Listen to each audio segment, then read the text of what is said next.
Welcome back to the vlog. Before we get started on my vlog, I just have to talk a little bit about what happened on Hustler livestream last night.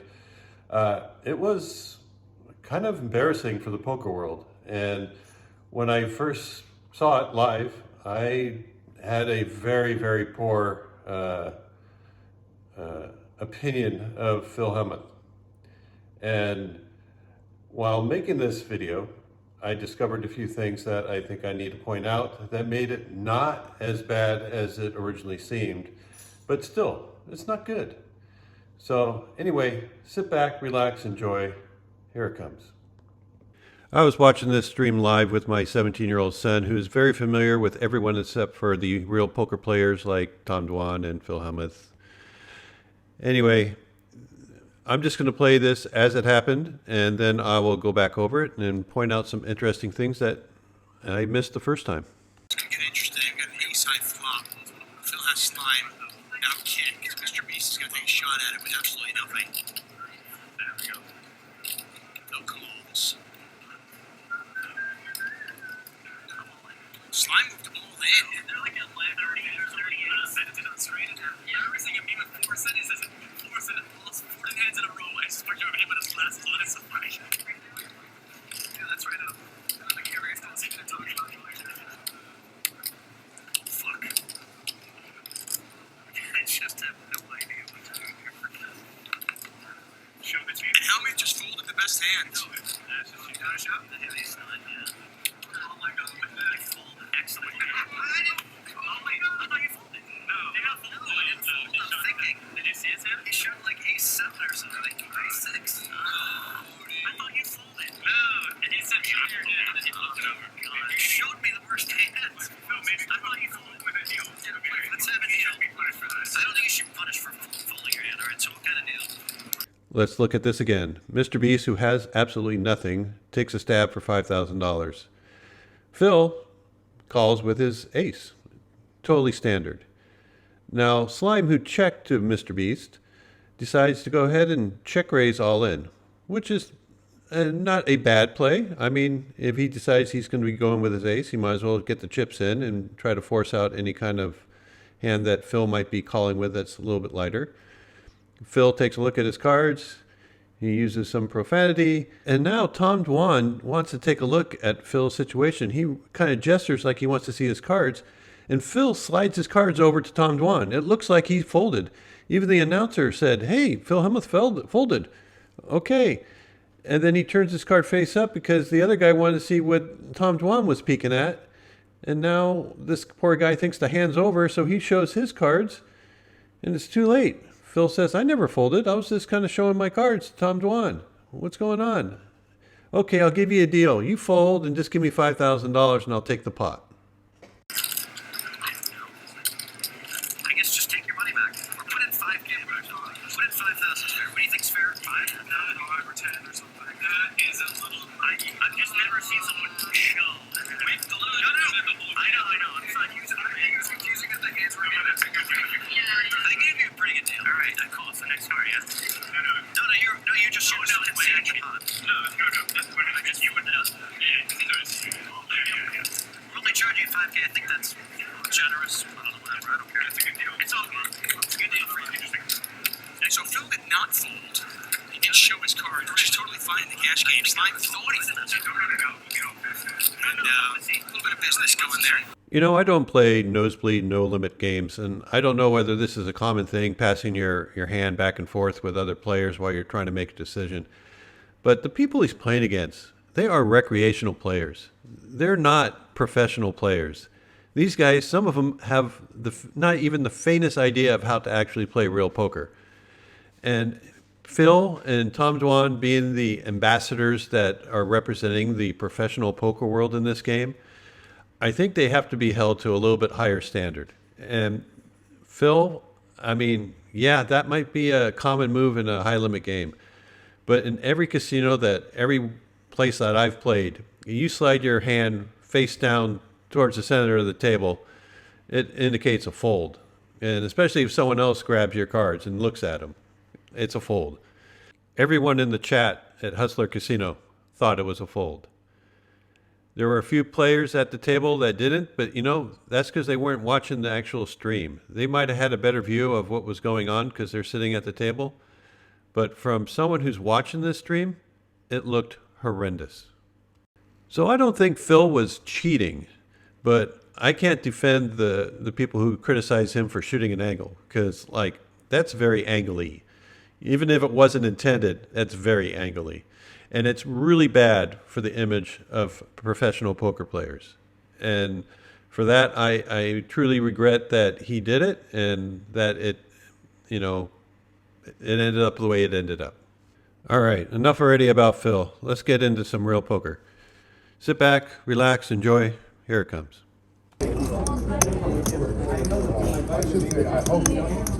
All in. All in.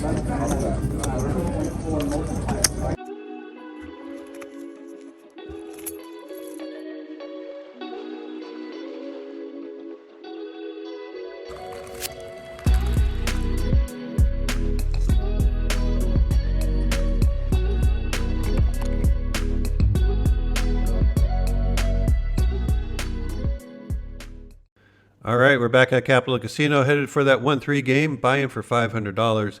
Get off to a quick start, and then something interesting happened. After a few minutes, we find ourselves in the small blind with 2 10s. There was a $7 straddle, and a bunch of people just coming along for $7. I decided to raise it to 35, hoping to narrow the field. But everyone who straddled or limped decided to call, except for the person on the button. He basically put in a min raise to 70. Now, I'm trying to figure out what kind of hands he had. I don't think he has aces or kings, but he could have something like queens, jacks, ace king, ace queen. Maybe, I don't know. Pretty strange line, but I can't afford to let all these guys come in. So I figure a pair of 10s is probably ahead of his range. It'll be close in many instances, but I think I'm ahead. And with all that dead money, I'm just going to try to shove, get it heads up, and take my chances. He thinks for a while, shows me that he had ace king, and decided to fold. I'm in middle position with king queen offsuit. It's folded me, so I open for a raise to 15. I get a call from a player with a very short stack, and then it's called by the player in the big blind, who's been very active. The flop comes perfect, ace jack 10. There are 2 spades, but I flop the nuts. I want action from the guy in the big blind, not the short stack, so I check it, showing some weakness. He checks again on the turn. I decide to leave for $20. Only the short stack puts in the call. I figure if he had an ace, he would have just jammed on the flop. So I think he's very weak. Maybe has like a jack or some sort of backdoor flush draw. The river card comes as a 10. I decided to bet $35. He only has like $45 left in the stack. So a smaller bet than his stack. People are more inclined to give that a call when they're not going bust, even if they only have like $5 or $6 left behind. So he puts in the call, I show the straight, and I take it down. So we're off to a pretty good start. Here I'm in the big blind, and I got 2 aces. Someone posted $3 from the cutoff. It's folded to them. They make it 18.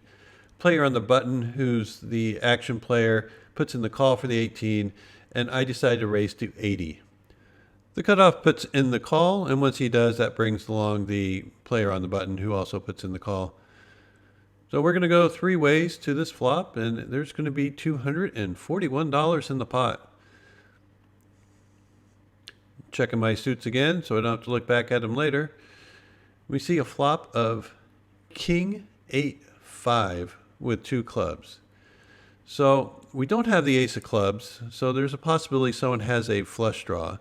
And I know that when I pick up king queen, there's always someone in there with aces. So I'm hoping that my opponent has a hand like king queen, maybe even ace king, and decided not to 4-bet. I check it over. He bets $80, and the button puts in the call. And now it's decision time. If I put in the call, there'll be $480 in the pot, and I'll have a little over $500 left in my stack. So if a blank card comes, I can shove and give protection to my aces. Or I can shove now and really put pressure on hands like king queen, or a flush draw, or maybe a 6-7 hand, or some other sort of combo draw. I don't think I'm going to get away from this. The board is too dry. There aren't too many two-pair combinations that are playable. There are definitely hands like pocket kings, pocket eights, and even possibly pocket fives that I'm going to be losing to. But there are a lot of hands like ace, queen of clubs, or queen jack of clubs, or king queen of spades, or king queen of hearts. All those hands that would probably end up calling. So I jam. My opponent goes into the tank. He asks for a count. He finally puts in the calling chip. The player on the button ends up folding, and we get to see a run out. So the good news is we dodged all the club draws, but the backdoor spade draws got there. So if he had something like king, queen of spades, we're now in pretty bad shape. A lot of two-pair hands also came in if he had king, jack, or something like that. The straight got there right away on the turn. So I don't know. I'm not feeling too overly optimistic about this hand. I turned over my cards, and he rolled over that he had pocket eights. So he did flop a set. Time for a rebuy. Chips? So the active player is getting very, very active. He made it a live 25. It's folded to me. I got 2 10s. I make it 75. Now the player in the small blind, who's normally a fairly conservative player, puts in the cold call for the 75. So I'm very concerned about the quality of his hand, and my opponent in the straddle, he makes the call. He can have any two. Flop comes out, queen, jack, 7 with 2 clubs. So not a great flop. There are 2 overcards. It's check to me. I decided to check this back just because I'm fearful of the player in the small blind. It looks like he was going to compile a bet, but then decides to check. And now the action player puts in the bet for $90. Heads up, I would probably call him down, but with the player behind me, I can't risk it. So I just make the fold. I was thinking that the player in the small blind had something that he could continue with, but he looked at it for a while and decided to give it up. The player under the gun said he had a flush draw. The action player was being overly active, and whenever I had something I could isolate him with, whether my hand was good or not, I would do so and just try to take down the pot. Here, for example, he opens for a raise, and I got jack 8 offsuit, not my normal 3-betting, but I isolate him, and he folds. This goes on for quite some time. Another example, I have ace 6, he opens for a raise, I re-raise, he folds. Occasionally, I would pick up a real hand, when I'm doing this, like kings, same thing. He raised. This time I get a call from him. I don't remember the flop, but I just continue with a c-bet, and he would fold. So for the next 30 minutes or so, I was just chipping up just by this action. Raising with garbage, raising with some good hands. Every once in a while, he'll put in a call, and we'll go to a flop, and whatever the flop would be, I would just c-bet, and he would fold.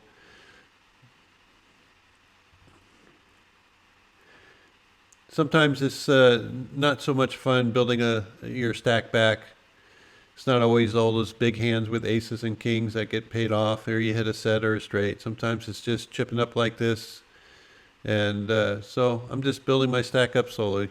This particular hand, I had a $6 straddle out, and we got like 5 limpers, so I get to see a free flop. Flop comes out, 7-3 deuce, rainbow. Pretty good flop for a 5-4, open-ended. Player to my right, who is in the big blind, leads out for $20. You can go with a raise here sometimes, but since he has a wide open range, I just decided to call and see if I can just improve on the turn. We end up going heads up, and the turn card is like a bad card for my particular hand. It comes a 7, but it seems like it's a worse card for his. And he ends up checking, and when he does, I'm thinking, well, maybe he had 3 deuce, or maybe he has 4-5 like me. Well, let me take a little stab and see what happens. So I bet out $25. He kind of flashes that he had 3 deuce and said that's the worst card ever, and puts in the fold. All right, it's time for me to make another $15 donation in a bomb pot. I haven't won one all year long, and I really don't know what I need to do to win one. Pocket eight is good now. Maybe. So my neighbor told me that pocket aces are good now. Oh, look what I found. 2 aces. What do you know? All right. 10-7 deuce. That's a pretty dry flop, but you know, in the bomb pot, anything can happen. Any two will do. Anyway, I bet for $50, just hoping and praying that I get it folds. Could this be my first bomb pot? It seems like it. Everyone's letting go. This could be it. This could be my victory. How did you know I had pocket aces? You said pocket aces are good. So what the club? This is the first bomb pot I've won all year. Oh yeah. All year, seriously. It's true. And it takes. Things were pretty quiet on that dealer's down. Only the bomb pot was interesting. So we got a new dealer. Time for another $15 donation. This time I'm in the small blind. I haven't looked at my cards yet. And we're just going to go play this as they come. Flop comes out. Well, I have a king. It comes ace, six, queen with two spades. I don't have at least two pairs, so I check in the dark. It ends up getting checked around. So that's a good sign. Nobody has anything that they're willing to, bet with. So either they have a monster or basically nothing, or, maybe one pair. Third card comes as 10 of hearts. I probably should look to see if I have a jack in my hand. But, I'm not too optimistic. I checked it. It ends up getting checked around. All right. Time to look to see if I had a jack. I might have missed out on some value. Let me peek at my card. Oh, it's a six of diamonds. At least I got a pair of sixes. I'm not betting. I check. I'm folding to any action. It ends up getting checked around again. And I go, well, I got a six. Is a six any good? And everyone else kind of folds. We win with a pair of sixes on a bomb pot. Yeah. Wow. That's a gift right there. One gift. All right. Again, we were quiet for the next half hour. Time for another bomb pot with a new dealer. Could we make this 3 in a row? Now we are on the button. So at least we have good position this time. First one, we're the big blind. Last one, the small blind. We got the button.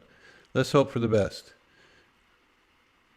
Dealer puts up the flop and it comes out ace, king, 7 with two spades.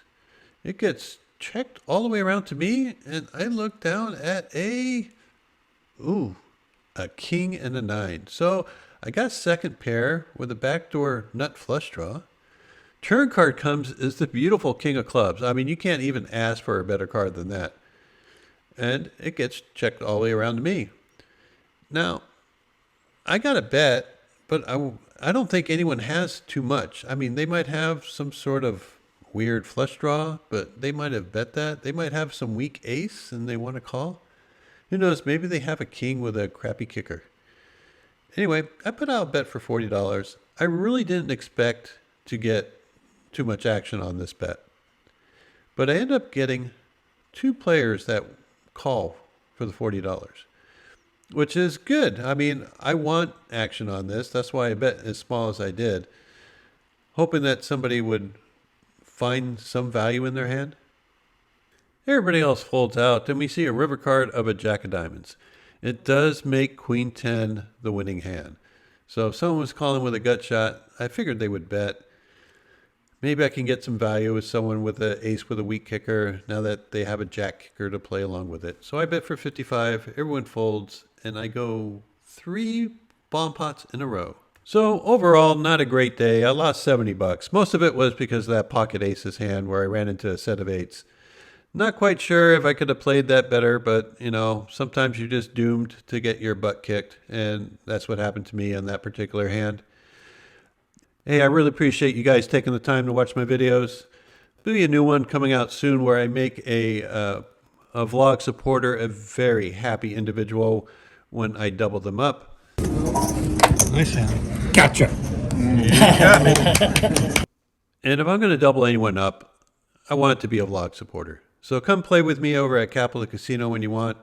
I'm there off and on, all during the day, sometimes into the early evening.